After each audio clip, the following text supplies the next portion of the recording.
ચેતર વસાવા પર જે રીતે ન્યાયપાલિકે ચુકાદો આપ્યો છે એની શંકા અમને પહેલેથી જ હતી।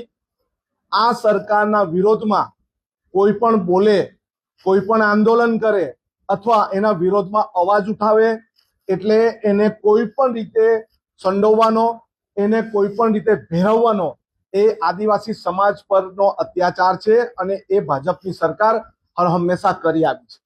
અમારા પર પણ હુમલો થયો અને એના આરોપીને તાત્કાલિક જામીન મળી ગયા। અમને હાઈકોર્ટમાંથી જામીન મળ્યા હતા। અમારા પર પણ કેસ ચાલે છે અને અમારા પર પણ સજા થાય તો કોઈ નવાઈની વાત નથી। આવનારા દિવસમાં મનસુખભાઈ પર પણ કોઈ ગુનામાં ભેરવાઈ જાય કે દર્શનાબેન દેશમુખ પણ કોઈ ગુનામાં ભેરવાઈ જાય એમાં કોઈ શંકાને સ્થાન નથી।